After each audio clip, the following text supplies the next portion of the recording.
point looks like over time as opposed to things jumping around. So it's going to make our videos actually make sense as opposed to being just a bunch of noise. And then last but not least, we've got everything written. We can actually run our model. So in terms of running our model, loader, first thing first, save your arguments so you know where they are going to be next time. Create your train loaders, create your model. This is the actual trainer itself. Mostly the same as before, but you'll note that we are registering the callbacks here. So the generate data callback we've added and the generator training callback we've added. We bind the loaders, we create the loggers, and one other thing that's different than before is we're adding these observe state lines. What those observe state lines mean is basically you should log these things. So in order to log an image, there are two things you need to do. You need to have that state hook dictionary and add generated images there. And then when you create your logger, you need to tell it to observe state generated images. Between the two of those, that's what makes this part happen. And you see generated underscore images and real underscore images are these two states that it's observing. Otherwise, CUDA, main, just setting up arg parse, and the if statement at the bottom. I will actually point this out because a lot of you got confused, had a lot of issues with just uploading your code in a lot of the homeworks, and that's because you weren't really wrapping your code efficiently. Note how this is a Python script. There is no unindented code that's not like def function or a class definition or an import. And you really want to have your script so it can be imported without running any code. When you import it, it should just define a bunch of functions.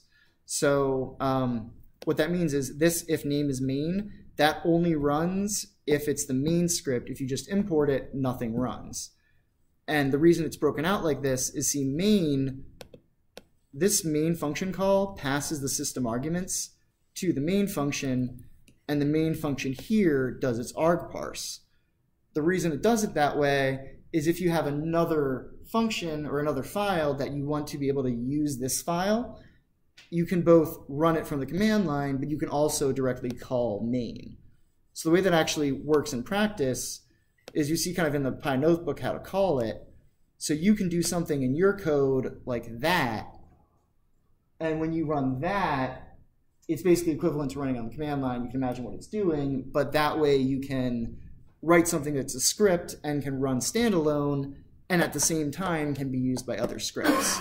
So that kind of flexibility and best practices is just something to keep in mind. Question about the logger of those states. For the logger, we try to find the hook, right? There are two separate processes, which is when it's training, it will periodically look at the hooks and copy the hooks into the trainer. And then when it's logging, it's looking to see if the trainer has that state. So the trainer has like a state dictionary that it keeps, and the logger pulls from the state dictionary, and the state hooks push to that state dictionary. So it's a little bit indirect, but roughly, yeah, that's the way it works. And you can use that for anything. If like you have a regularization loss you want to track, and you want to track your average output, and you want to track like 3 other things, just add observe state for each of them, and also add the state hook for each of them, and then you'll just have a graph, and you can have graphs of different, like each run will have its own graph, and you can compare the graphs, and everything about TensorBoard that I always talk about. But anyways, so that was a lot of code to walk through, but the final product that I think you guys all deserve now is this guy right here. So you'll see a lot of the kind of chaos, because this is the basic GAN. It's just the core GAN. But this is what's actually going to be written out by your model. And I guess the audio died, but there's some nice audio to go with it. Okay. But anyways, so you'll see the way that it actually kind of spirals around and eventually starts to settle. And just remember what this looks like. Look at the video again if you need to. It's kind of mesmerizing almost. But you'll see the way that it wobbles. And especially the key part to keep in mind is at the beginning, that you see this kind of that effect.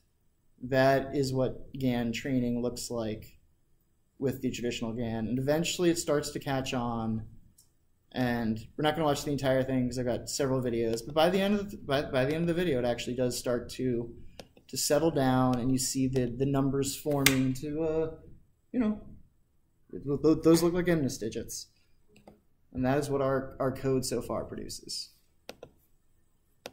Looks nice. But we'll see is I spent a lot of time kind of figuring out the hyperparameters that would work the best.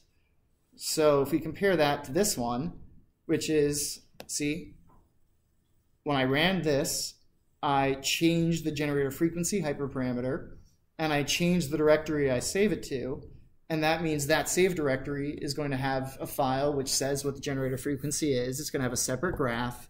I can compare the graphs, so all of the logging stuff that I always talk about.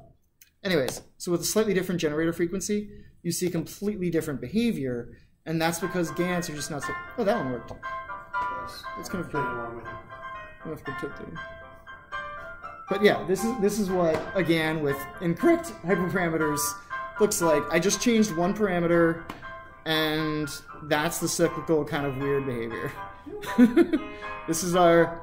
So even if you have your code completely correct, everything's right, slightly wrong in terms of hyperparameters and settings, your GANs will actually give you nothing. So that's the kind of thing to keep in mind with GANs, that when they work, they give beautiful results. When they don't work, you can just end up with complete junk. Okay. So we're going to take a step up to something that's a little bit more stable, which is the Wasserstein GAN with gradient penalty. Real quick, just curious, what was the parameter that you changed for that? It was the frequency that you train your generator. So if you train your generator, if you train your discriminator 5 times and your generator once, then it works pretty well. But if you turn that number down too much or up too much, then you get chaos. I turned it all the way down to 1, but there are a lot of hyperparameters. If you just want to try running the code and change like any parameter a slight bit, you'll see kind of the sensitivity. Like there's a little bit of leeway, but it's a very narrow valley. What's your methodology around hyperparameters? Like how do you know which to change, right, other than like... A lot of it's experience, a lot of it's having a lot of graphs, and the other side of it is switching to better models that are slightly more resilient, I guess would be a good word for it. So anyways, with that in mind, here's a more resilient model, which is the WGAN. So we already talked about what WGAN is. If you have questions, post them Piazza or whatever, shout them out. But you guys should know the theory already from the second GAN lecture. But in terms of the actual calculation, what makes it different is, number one, the loss is just... Hey, Ryan, we good? Okay. We lost the stream for a second, but I think we're back up. Okay. So we were looking at this thing right here. So this gradient is setting create graph as true because we're going to have to calculate the gradient of that gradient. And the loss that we're calculating is, this is the 2 norm of the gradient, and we're finding the difference between the norm and 1, and then squaring that, and that is actually our penalty. So in terms of why we're doing these calculations, definitely read the paper, or you should have asked questions during class. But in terms of how to do the calculations, that's what we're doing. We have to create a gradient in a special way so that we can then use that gradient into our loss. And then finally, our actual loss is just our original loss plus this penalty, which was a kind of pain to calculate, but that's how it goes together. And then in terms of the generator loss is nice and easy. It's just the negative expected value of y fake. That means your generator is trying to make y fake as large as possible. Because if y fake is large, then its loss will be negative a large number, so it'll have very little loss. And then the run function is basically the same as before, but I've just swapped in WGAN for not WGAN. And now if I go back to our lovely set of videos, you can see the difference that something like Wasserstein GAN makes. So keep this in mind that this version is what the regular GAN looks like. That's what regular GAN trains like, right? versus here is Wasserstein GAN, gradient penalty. Boop. Yeah, so really significant improvement. It pretty much goes straight to where it needs to be, but the real key part is this initial kind of thinning. But you see it very evenly goes. You almost kind of blink and miss it. But you compare that to the weird little dance that the regular GAN does, and it just doesn't even compare. By like a couple seconds into the video, it's actually looking pretty good. And if we were to, some of these have good audio, some don't, but by the end, you see some really nice, clean, awesome-looking digits. That is our WGAN and why we use it. It is very possible to get it. I don't know why that one's next. If you like GANs, you might like political. Okay. But anyways, so that is our Wasserstein GAN. We're going to step it up a little notch. I think we'll be running just on time. To make things a little more complicated, we're moving up to the CFAR 10 GAN. So in terms of data loader, we've got basically the same thing, except we're swapping out CFAR 10, obviously. But this has made our network become a little bit bigger because it's a more complicated data set, and we're also using Wasserstein GAN, so we can afford to use more layers. I will say, by the way, that the Wasserstein GAN that you just saw and the original GAN you saw and the other GAN, which failed completely, are all exactly the same discriminator network, exactly the same generator network, exactly the same hyperparameters and learning rates and everything, except for the one place that it changed. It really is the penalty that just completely changes its behavior. So here we have a CFAR 10 network, just for a good example for you guys of how to kind of organize your code again. Very similar, but the shapes are obviously going to be different. We've got more convolutional layers. We've got a bunch of batch norms to help clean things up. And our discriminator network is also going to look similar, but now we're going from 32 to 32 to 16 to 8 to 4 to 2 and all the way down to 2, and then from 2 we're flattening it out. And our generator is kind of the opposite. Our generator, we're making something that's 2 by 2 by 512, reshaping it out, and then convolving all the way from 2 to 2, 4 by 4, 8 by 8, 16 by 16, 32 by 32. So both of these would qualify as deep convolutional GANs, but this one's a little deeper than the other one. And then in terms of actually running it, again, we're sticking with pretty much the same training functions, etc. But the difference is now, obviously, we swap the data set and we swap the networks. And what we get with this, oh, sorry, that's the again. That was not what I wanted to click on.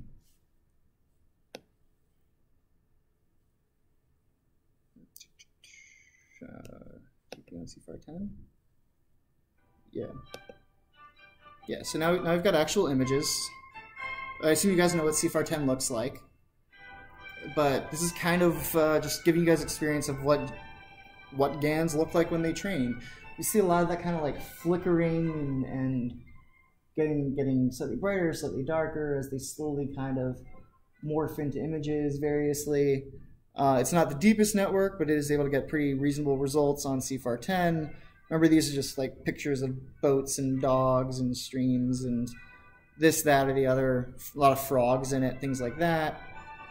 And it was only trained for about 50 epochs. It's probably like 30, 40 minutes of training, but by the end, yes, they're still kind of like blurry shapes, but better than your typical outputs. And of course, if you make a deeper network, train it for longer, things will end up being a lot sharper. And hot wings apparently is related. Cancel. Okay. So that is our CFAR 10, and finally the kind of more complicated. So that was a more complicated data set, and we're going to spend a few minutes talking about a more complicated model. So this model is the conditional GAN. And you guys remember what the conditional GAN is? That means it takes inputs that are the labels as well. So it's not just learning to generate data, it's learning to generate data conditioned on the label of the data. So ideally it's something where you can say generate ones, generate twos, whatever, and we'll generate those. And I'll have a single network that can generate different digits based on what you're telling it to do. The reason that's more interesting